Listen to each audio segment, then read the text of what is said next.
"I told you, Mother," she said, her voice breaking with emotion. "When you are their friend, they will find a way. They will." Queen Yuna could not stop staring at the sky. The human fleet hung above her world, like a great shield of metal and light. She had counted them, or tried to count them, but there were too many. Every time she thought she had reached the end, more ships appeared from behind the curve of the planet. Big ships and small ships, warships and carriers, vessels of every size and shape, all of them bearing the symbol of Earth on their hulls. The throne room was full of people now.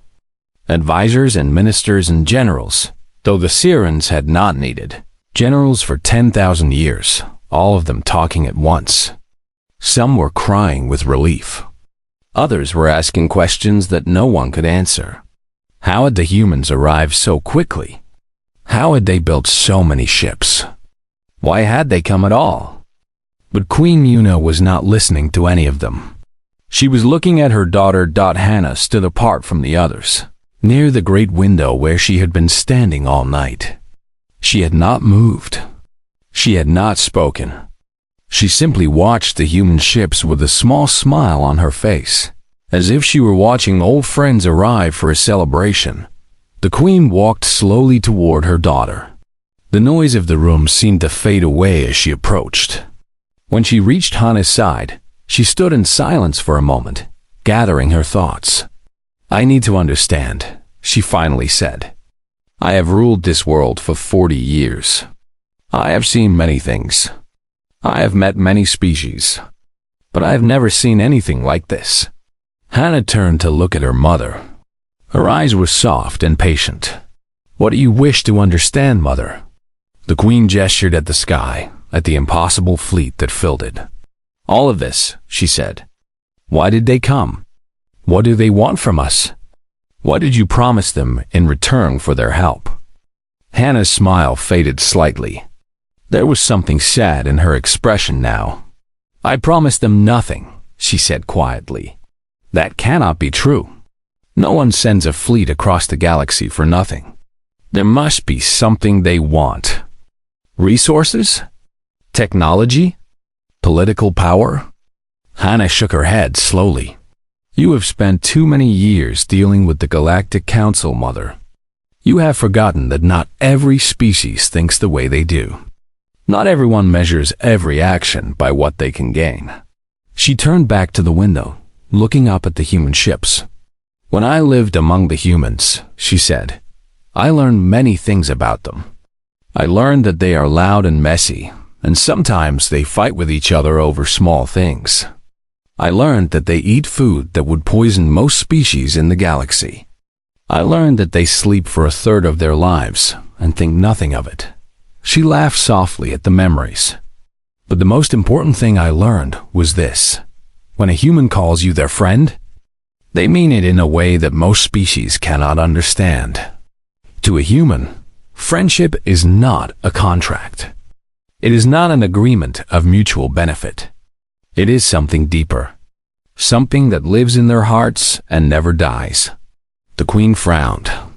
"I have heard others speak of human loyalty before, but I always thought it was exaggeration. Stories told to make them seem more interesting than they are." "It is not exaggeration," Hannah said firmly. "It is the truth. And it is the reason they are here." She reached into her robe and pulled out a small device. It was a communication screen, the kind that could receive messages from across great distances. She held it out to her mother. "This is the message I received from Earth," she said. "I want you to read it." The queen took the device carefully. The screen glowed with soft light, showing text in the human language that had been translated into Siren. She read it slowly, her lips moving with the words. The message was short. It said, "Princess Hannah, we received your call. We remember you. We remember what you mean to us. The Terran Defense Fleet is already on its way. We have been preparing for years, just in case you ever needed us. Tell your mother not to be afraid. Tell her that Earth protects its friends. We will be there before the void arrives. Tai Wu." The queen read the message 3 times. When she looked up, her eyes were wet. "He has been preparing for years?" she whispered. "What does that mean?" Hannah took the device back gently. "After I returned to Siora," she said, "I stayed in contact with Taiwu and the others. We sent messages back and forth across the stars. I told them about our world, about our people, about how we had no way to defend ourselves if anyone ever attacked us." She paused, remembering. Taiwu was angry when he heard this. He said it was wrong that a peaceful people should have no protection. He said that someone should watch over us. Someone should keep us safe while we did our work of healing and teaching. And he decided that someone would be him, the queen said slowly. Not just him. All of them. The whole human species. The queen's eyes widened. "What do you mean?" Hannah turned to face her mother fully. "The humans have been building this fleet for 10 years, she said. They called it the Guardian Project. Every nation on Earth contributed to it. They built shipyards in space, factories on their moon, training centers on every continent. They invented new engines that could cross the galaxy in hours instead of months. They created new weapons that could stand against any enemy. But why?" the queen asked, still struggling to understand. "Why would they do all this for us? We are strangers to them. One planet among billions." Hannah smiled, and there was deep love in her smile. "Because I helped them once," she said. "Because I was kind to them when they were still young. Because I shared my knowledge with them, taught them about medicine and science and the ways of the stars. And because," she stopped, and her voice became very soft. "Because Taiwu loved me," she said. "He told me so before I left Earth. He said he knew I had to return to my own world, to my own people. He said he would never ask me to stay. But he also said that he would never forget me. And that if I ever needed him, no matter how far away I was, no matter how much time had passed, he would come for me." The queen was silent for a long moment. Then she asked, "And did you love him?" Hannah's eyes glistened with tears. "I still do," she whispered. "I have loved him every day since I left Earth, but I am a princess. I have duties. I have responsibilities. I cannot abandon my people to follow my heart." "So you stayed," the queen said. "I stayed." And Taiwu understood. He never blamed me. He never asked me to choose. He simply said he would wait. And he has been waiting all this time. The queen reached out and touched her daughter's face gently. "I never knew," she said. "You never told me any of this." "I did not want to burden you with my pain," Hannah said. "You had so many other things to worry about. The kingdom, the people, the endless politics of the Galactic Council. My broken heart seemed small compared to all of that." "It was not small," the queen said firmly. "It was never small. You are my daughter. Your pain is my pain." They stood together in silence, mother and daughter, looking up at the sky full of human ships. After a while, the queen asked another question. The question that had been burning in her heart since the moment the fleet appeared. "Who protects you through the night?" She asked softly.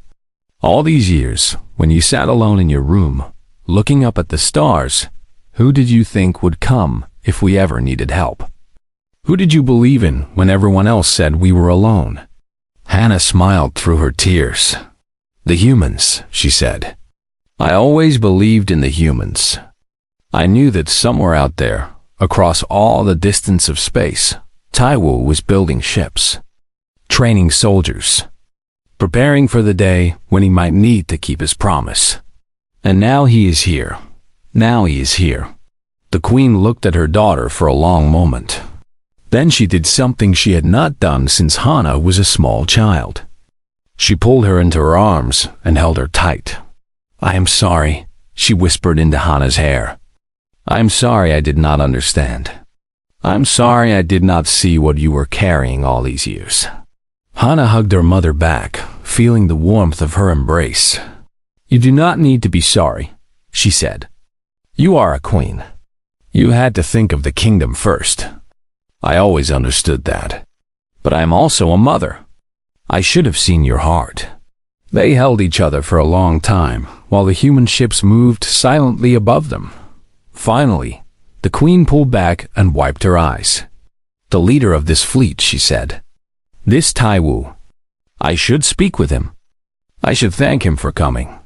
Hannah nodded. I will arrange it. But mother, yes? When you speak with him, remember what I told you about humans. They do not like formal words or empty ceremony. They value honesty above all things. Speak to him from your heart, and he will respect you. The queen nodded slowly. There is one more thing I must ask you, she said. The humans have come to fight the void, but the void is powerful. Their fleet is massive. Even with all these ships, can the humans win? Can they truly protect us? Hannah's smile changed. It became something fierce and proud. You ask me who protects me through the night, she said. Now you will see the answer. Watch the humans fight, mother. Watch what they do when someone they love is in danger. And then you will understand what I have always known.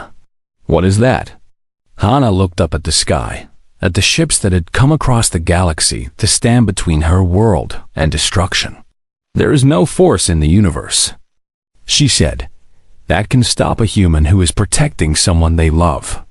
Not fear, not pain, not even death itself. They will fight until their last breath, and then they will find a way to fight some more. The throne room of Siora had never held so many people before. Advisors stood along the walls in nervous clusters. Ministers whispered to each other in worried voices. Guards who had never needed to fight anything stood at attention, unsure of what they were supposed to do.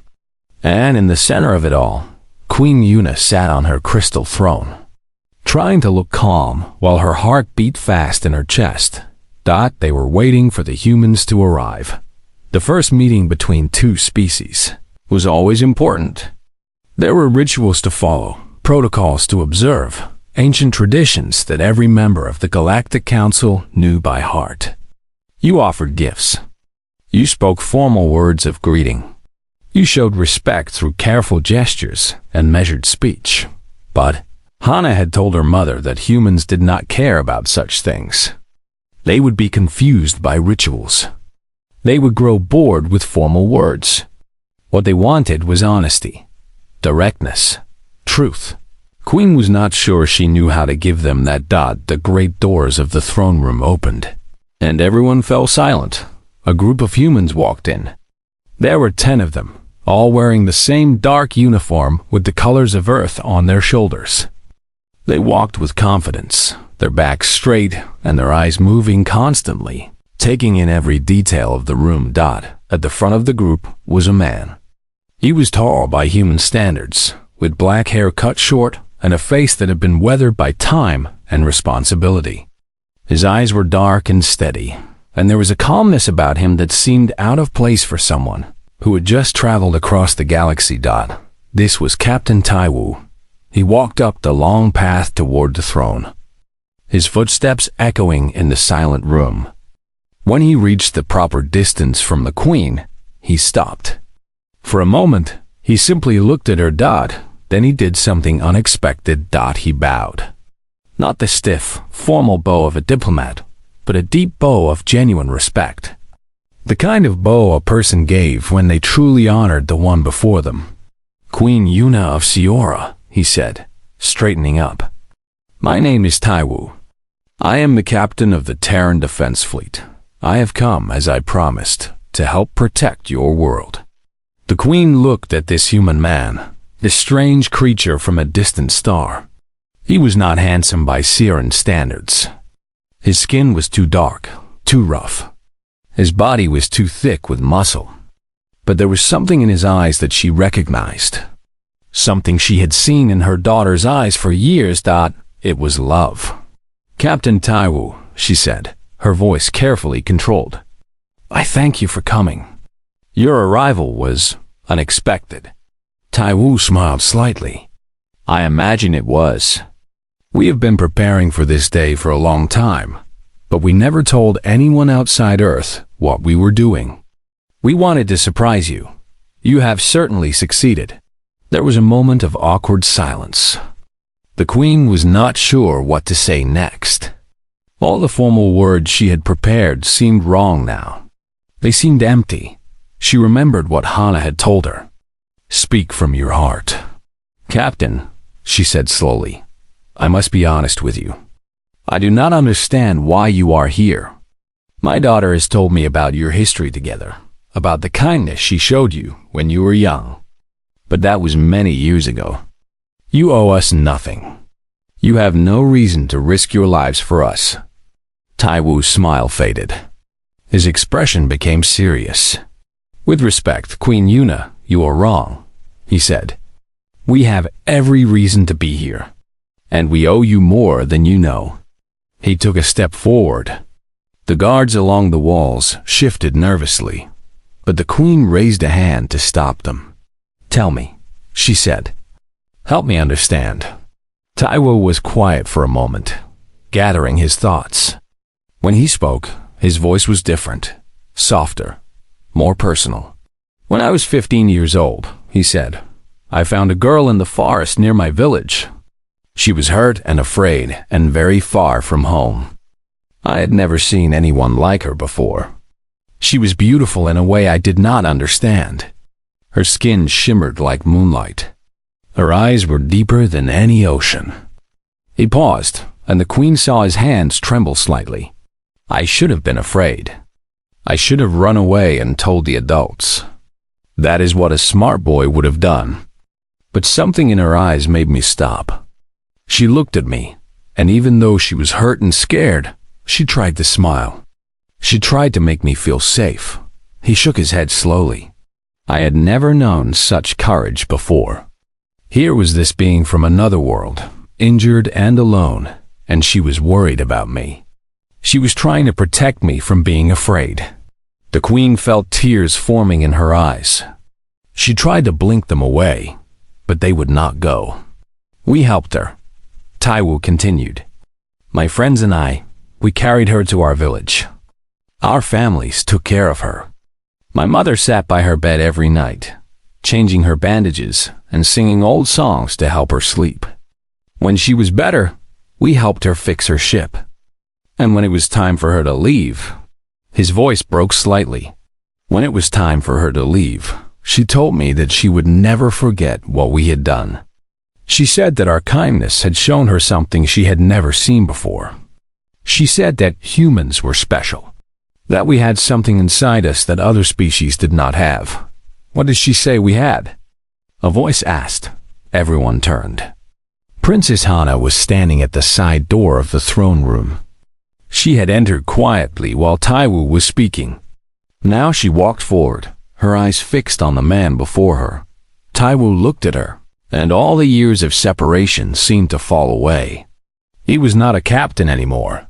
He was not a leader of fleets. He was just a boy in a forest, looking at the most beautiful thing he had ever seen. She said we had heart, he answered softly. She said that humans love more fiercely and fight more bravely than any species in the galaxy. She said that when we care about something, nothing in the universe can stop us from protecting it. Hana stopped a few feet away from him. She was crying now, tears running freely down her silver cheeks. I remember, she whispered. I remember saying that. I never forgot, Tai Wu said. I never forgot a single word you said to me. And I swore then, the day you left, that I would prove you right. I would show you that humans were everything you believed we were. He gestured behind him at the officers who had come with him. Every person in this fleet volunteered for this mission, he said. They know the danger. They know that some of them may not survive. But they came anyway, because they believe in what you taught us. They believe that protecting the innocent is the highest calling any being can answer. The Queen rose from her throne. She descended the steps slowly, carefully, until she stood face to face with the human captain. You built all of this, she said quietly. This entire fleet, these thousands of ships, these weapons that can fight the void. You built it all for her. Taiwu shook his head. I built it for you, he said. For all the Sirens. For every peaceful people in the galaxy who cannot protect themselves. Your daughter showed me that there are beings in this universe worth dying for. She gave my life meaning. This fleet is my way of saying thank you. The Queen looked at him for a long moment. Then she did something that shocked everyone in the room. She embraced him. She put her arms around this strange, muscular alien and held him tight. She felt his surprise, his momentary hesitation. Then she felt his arms wrap around her in return. Thank you, she whispered into his shoulder. Thank you for coming.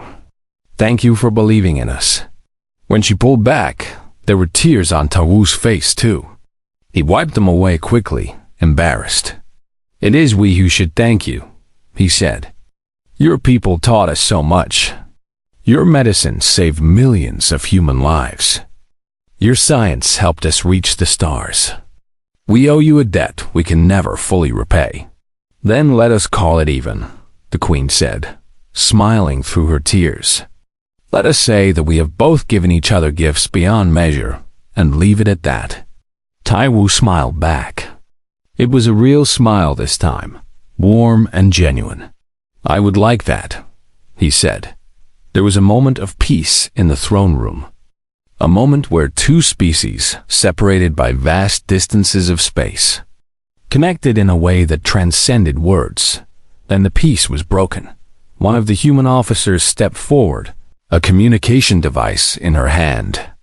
It was Commander Sujin, Taiwu's second in command.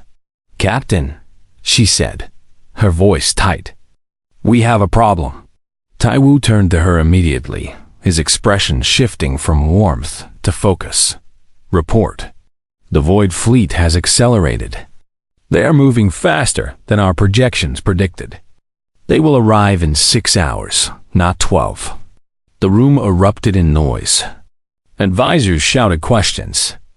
Ministers cried out in fear. Guards gripped their ceremonial weapons as if they could somehow help. But Taiwu did not panic. He simply nodded once, his jaw tight with determination. Then we have 6 hours to prepare, he said. Commander Sujin, signal all ships to move to defensive positions. I want the heavy cruisers at the front, destroyers on the flanks, and fighters ready to launch on my command. Yes. Captain.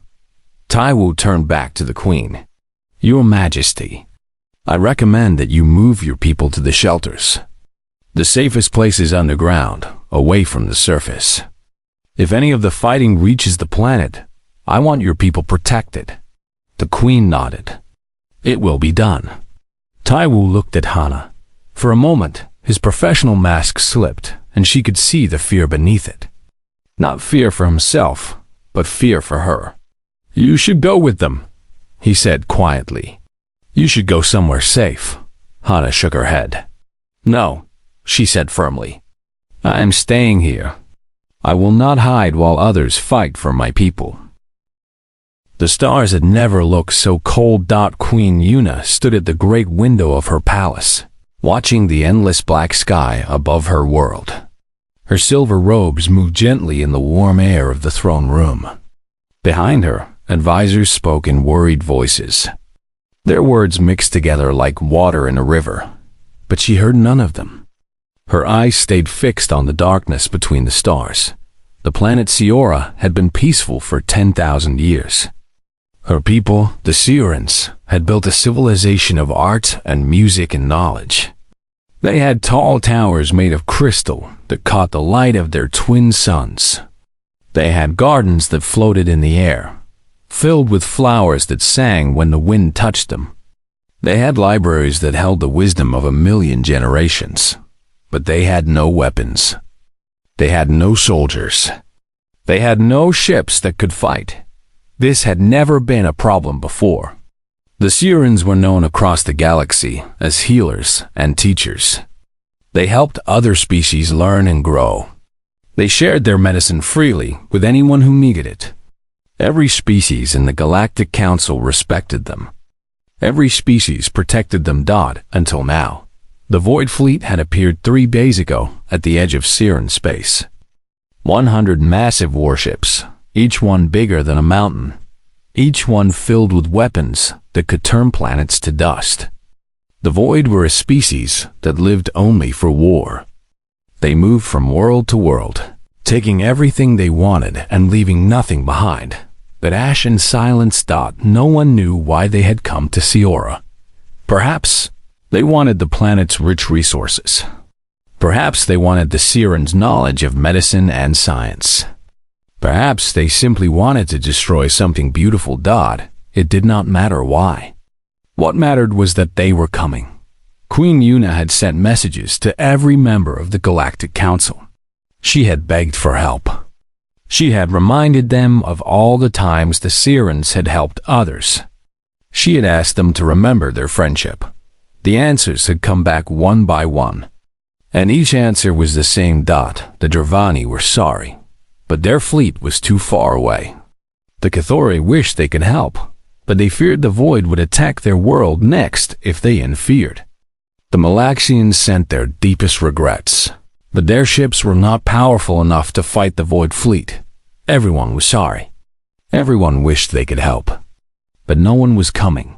The doors of the throne room opened with a soft sound. Queen Yuna did not turn around. She knew who it was without looking. Princess Hana walked across the long floor of the throne room. Her footsteps made no sound on the smooth crystal. She was young, only 23 years old by Siran counting, which made her barely an adult. But there was something old in her eyes, something that had been there since she was a child. A knowing, a calmness that her mother had never understood. Hana came to stand beside her mother at the great window. For a long moment, neither of them spoke. They simply watched the stars together. Finally, the queen broke the silence. "The council has abandoned us," she said. Her voice was steady, but there was pain beneath it. "After everything we have done for them, after all the lives we have saved, they will let us die." Hana did not answer right away. She tilted her head slightly, as if listening to something far away. Then she said, "Not everyone has answered, Mother." The queen finally turned to look at her daughter. Hana was beautiful in the way all Sirens were beautiful, tall and slender, with skin that shimmered faintly silver in the light. Her hair was long and dark, falling past her shoulders like a river of night. But her eyes were what people remembered. They were deep and dark, and when she looked at you, it felt like she could see every secret you had ever kept. "What do you mean?" the queen asked. "Every member of the council has responded. There is no one left." A small smile touched Hana's lips. It was a strange smile, full of some private knowledge. "There is one species," she said softly. "They are not full members of the council yet. They only joined the galactic community 15 years ago. They are still considered young. Primitive, some say. Violent, others say." She paused, and her smile grew a little wider. "Loyal, I say." The queen's eyes narrowed. "You speak of the humans." "Yes." "The humans from the planet Earth?" "Yes, Mother."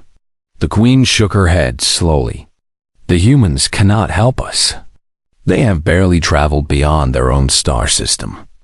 Their technology is centuries behind ours. Their fleet is small. What could they possibly do against the Void?" Hana turned to face her mother fully. There was something new in her expression now, something that looked almost like joy. "Do you remember?" she said, "when I was 17 years old, when I took a small ship and traveled across the galaxy without telling you?" The queen's face tightened.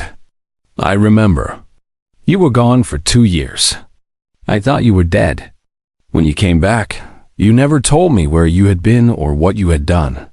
"I went to Earth," Hana said simply. The queen stared at her daughter. "Earth? Why would you go to such a place?" It is a small world on the edge of explored space. There is nothing there but primitive people still learning to walk among the stars. Hannah laughed softly.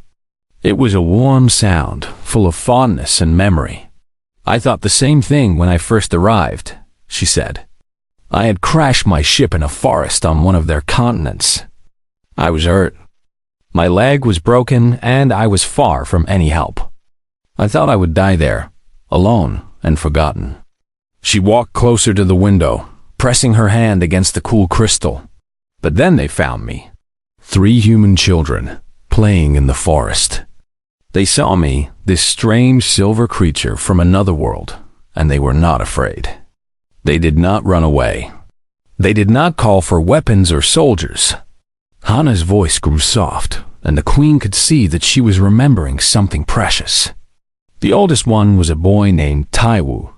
He was 15 years old. He looked at me with the biggest eyes I had ever seen, and then he said, I will never forget what he said. He said, "Don't worry. We will help you." She turned back to her mother, and there were tears shining in her eyes. They carried me to their village. It took them hours because I was too heavy for them, but they never complained. They never stopped. They took turns carrying me on their backs, 3 small children carrying an alien princess through a forest they had been told never to enter. The queen listened in silence. She had never heard this story before. Their village was small and poor, Hannah continued. The people there had almost nothing, but they gave me food from their own tables.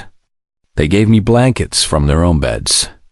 A woman named Miyashi was Taiwu's mother. She sat beside me every night for 2 weeks, caring for my wound, even though she had never seen a siren before, even though she did not know if our medicines would work the same way.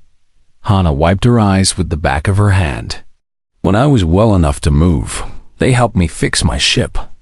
The whole village worked together. Men and women and children, all of them giving their time and their energy to help a stranger from the stars. And when my ship was ready to fly again, they did not ask for anything in return. They only asked me to remember them. She looked at her mother with fierce intensity. I have never forgotten them, Mother.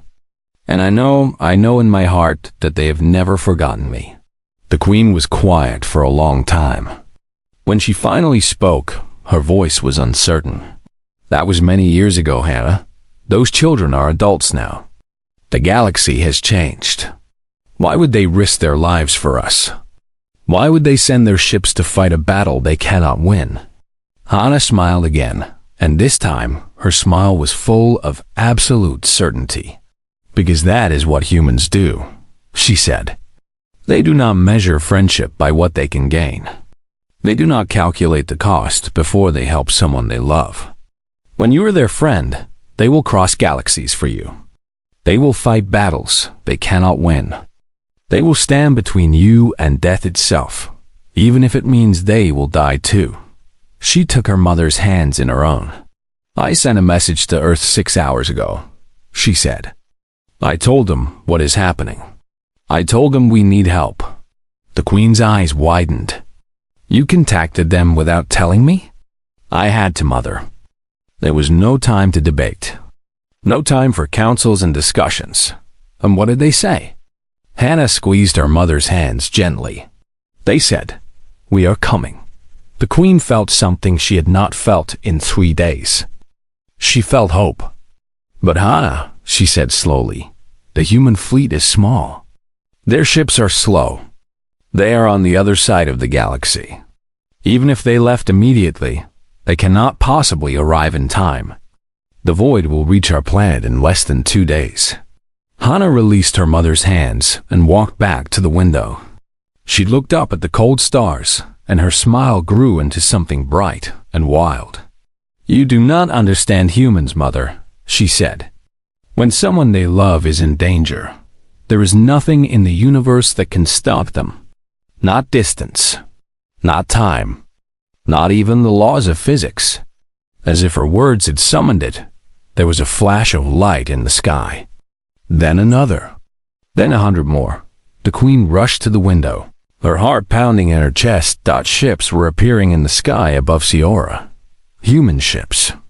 They emerged from hyperspace in a great wave, their hulls painted with the colors of earth blue and green and white. There were hundreds of them. No, thousands. More ships than the Queen had ever seen in one place. She turned to her daughter with shock on her face. How? She whispered. How is this possible? They were so far away. Hannah was crying now, but her tears were tears of joy. The sky above Siora exploded with light. Ships appeared from hyperspace. Hundreds of them. Then thousands. They came from every direction, filling the darkness with their presence, their hulls gleaming with the colors of 100 different worlds. Captain Taiwu stared at the screen in disbelief. What? What is this? Commander Sujin's voice was shaking as she read the incoming identification signals. Dravani warships, Cathori battlecruisers, Malaxian destroyers. She looked up at Taiwu, her eyes wide. It is the Galactic Council. All of them. Every species that refused to help before. They are all here. Taiwu could not understand. The Council had abandoned Siora. They had sent their excuses, made their apologies, stayed safe in their distant territories. Why were they here now? The answer came over the communication system. A voice spoke, deep and rumbling, belonging to the High Admiral of the Dravani fleet. Captain Taiwu of Earth, we apologize for our late arrival. We were cowards when you were brave. We made excuses when you made sacrifice. But we watched your battle. We saw what you did. The voice grew thick with emotion. We saw humans die for a world that was not their own. We saw you fight against impossible odds, not for power, not for wealth, but for love. And we realized that if we let you fall, we would never forgive ourselves. We would never deserve to call ourselves civilized beings. More voices joined in. The Cathori commander, the Malaxian admiral, leaders of species Taiwu had never even heard of, all speaking the same message. We are here. We stand with Earth. We stand with Siora. Tell us what you need. Taiwu felt tears streaming down his face. He did not try to stop them. I need you to help me destroy that thing, he said, pointing at the massive void ship. It is weakened. It is hurt. But we could not finish it alone. Then we finish it together. The combined fleet moved as one. Dravani ships joined with Terran destroyers. Cathori cruisers flew beside human fighters. Malaxian weapons fired in perfect coordination with Earth missiles. Species that had been strangers became allies. Species that had been afraid became brave, because the humans had shown them the way.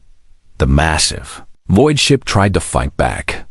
It fired its remaining weapons, sent out waves of destruction, screamed its defiance across all frequencies, but it was outnumbered. Now, outgunned, surrounded by a galaxy that had finally found its courage. The combined fleet fired. Everything they had. The void ship broke apart. It did not explode all at once. It cracked first, great fissures running across its surface. Then pieces began to fall away, tumbling into the void. Its weapons went dark. Its engines died. Its terrible voice fell silent. And finally, mercifully, it was gone. The debris drifted in the space above Siora. Harmless now. Nothing but broken metal and shattered ambition. On the bridge of the Hope, silence fell. Then someone started cheering. And someone else. And then everyone, human and alien alike. Voices raised in joy and relief and triumph. They had won. Against all odds. Against all reason, they had won. Captain Taiwu leaned against the railing, his legs suddenly weak. He had been ready to die. He had accepted it, made peace with it. And now he was alive, and the enemy was destroyed, and everything seemed unreal. Commander Shujin appeared beside him. Her face was wet with tears. but she was smiling. "We did it, Captain," she said. "We actually did it." Taiwu nodded slowly. "Not alone.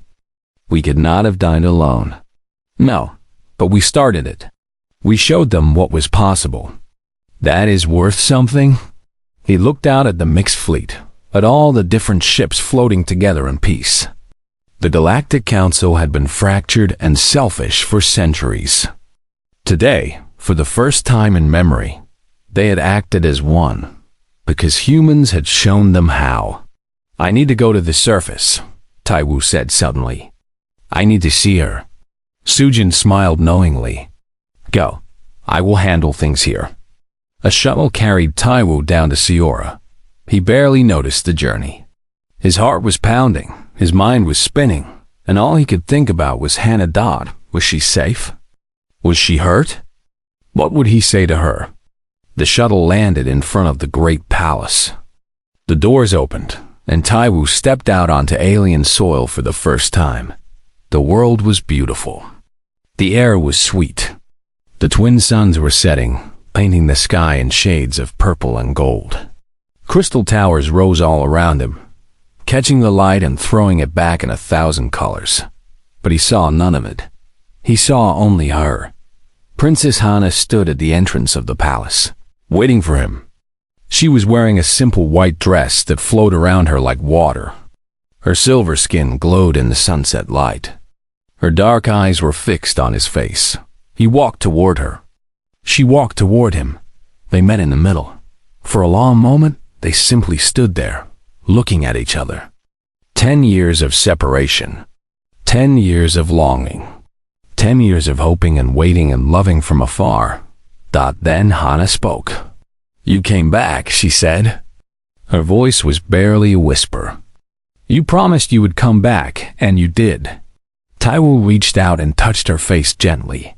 Her skin was cool and smooth under his fingers. "I will always come back to you," he said. "As long as I live, I will always come back to you." She closed the distance between them and pressed herself against his chest. He wrapped his arms around her and held her tight. They stood like that for a long time, not speaking, not moving, just holding each other while the sun set around them.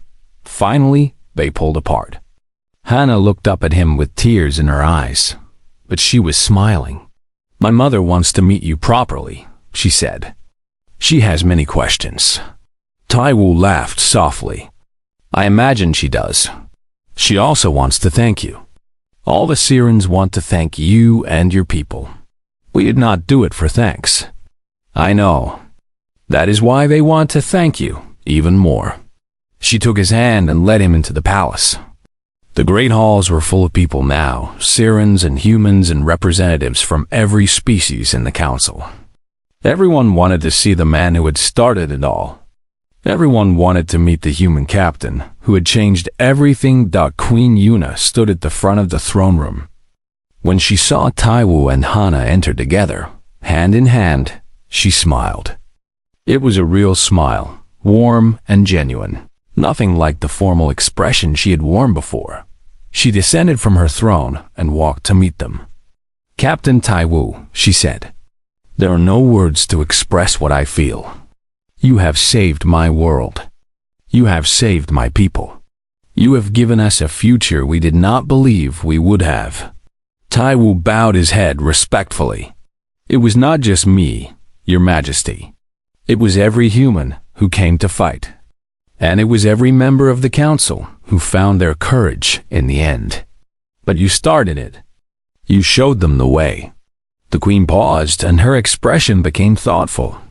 "I asked my daughter a question before you arrived. I asked her who protects her through the night. At the time, I did not understand her answer. Now I do." She looked at him with eyes that seemed to see everything. "Humans protect her," she said. "Humans protect all their friends. Through every night. Across every star." Taiwu felt emotion rising in his chest. He struggled to find words. "We only do what is right," he said finally.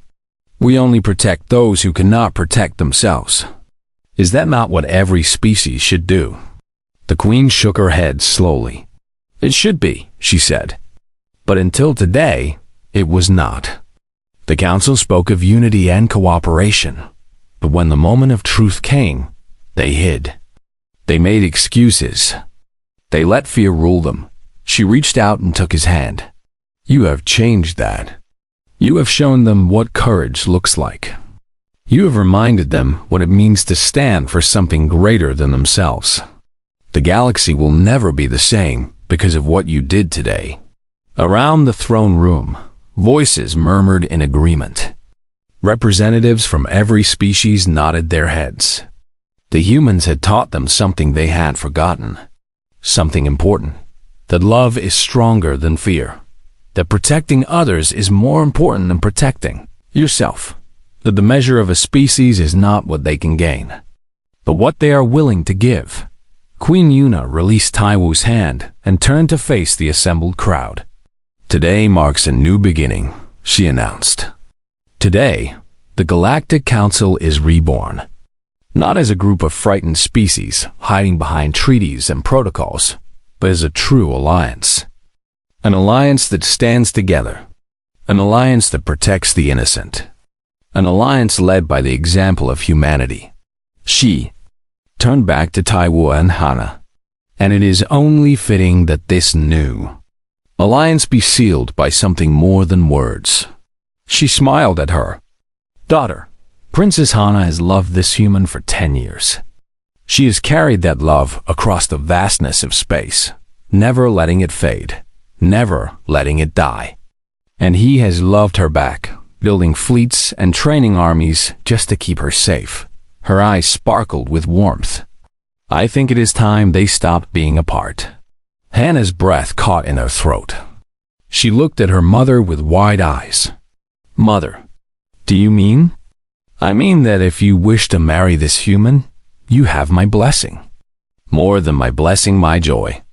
I cannot think of anyone more worthy of my daughter than the man who crossed the universe to protect her. The throne room erupted in cheers and applause.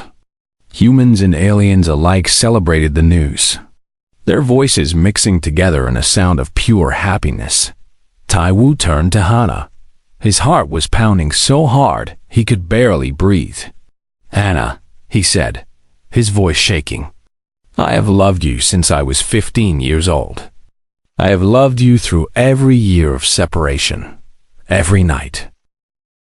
Hana, do not argue with me, Taiwu. I have waited 10 years for you. I am not going to lose you now without standing by your side.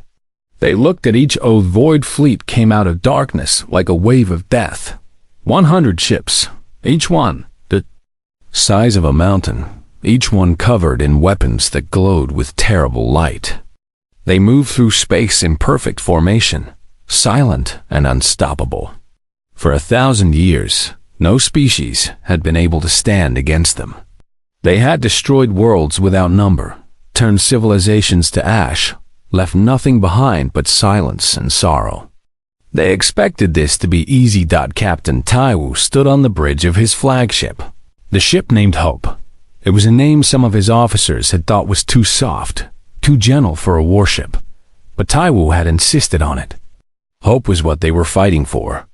Hope was what they were protecting. Around him, his crew worked in focused silence. Every screen showed information about the approaching enemy. Every display tracked the position of every ship in both fleets. The numbers were not good. The Void had bigger ships, more powerful weapons, centuries more experience in war. But they did not have what the humans had. They did not have something to protect. Commander Sujin approached Taiwu's side. Her face was calm, but he could see the tension in her shoulders. The Void fleet has entered weapons range, she said. They will begin firing in approximately 3 minutes. Taiwu nodded. Status of our fleet? All ships in position. All weapons ready. All crews standing by for orders. Good. He turned to look at the main screen, where the Void ships appeared as dark shapes against the stars. They were massive, ugly things, built for nothing but destruction. There was no beauty in them, no grace. They were tools of death, nothing more. "Open a channel to all ships," Taiwu said. "Channel open, Captain." Taiwu took a deep breath. When he spoke, his voice was steady and clear. "This is Captain Taiwu to all ships of the Terran Defense Fleet. In a few minutes, we will face the greatest enemy humanity has ever known. The Void are powerful. They are experienced. They have never been defeated in battle." He paused, letting his words sink in. "But they have never faced us. They have never faced a species that fights not for conquest, not for power, not for glory, but for love. Behind us is a world full of innocent people who cannot defend themselves. Men and women and children who have never harmed anyone, who have only ever tried to help others. The Void wants to destroy them. We are going to stop them." His voice grew stronger, filled with conviction. "I know some of you are afraid. That is okay. Fear is natural. But I also know something else about you. I know that every single one of you volunteered for this mission. I know that you left your homes, your families, your safe lives on Earth to come here and fight for strangers you have never met. That takes more courage than anything the Void has ever shown." He gripped the railing in front of him, his knuckles white. "Today, we show the universe what humanity is made of. Today, we prove that there is no force strong enough to stop us when we are protecting someone we love. Today, we fight not just for Siora, but for every peaceful world that has ever been threatened by those who only know how to destroy." He raised his voice to a shout. "For Earth, for Siora, for everyone we love." Across the fleet, the response came back like thunder. Thousands of voices shouting together, filling the void of space with the sound of human determination. "For Earth, for Siora, for everyone we love." Taiwu smiled grimly. "All ships," he said, "prepare to engage." The Void fleet opened fire. Great beams of red light shot across space, each one powerful enough to destroy a city. They were aimed at the human ships, expecting to cut through them like fire through paper. But the human ships were not where the Void expected them to be done in the instant before the beams reached their targets. The Terran fleet moved. Not slowly, not carefully, but with a speed that should have been impossible.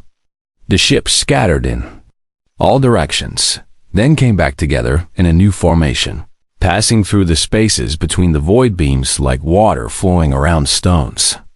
Commander Sujin's voice was tight with concentration. "The new engine modifications are working," she said. "We are faster than their targeting systems can track." "Good," Taiwu said.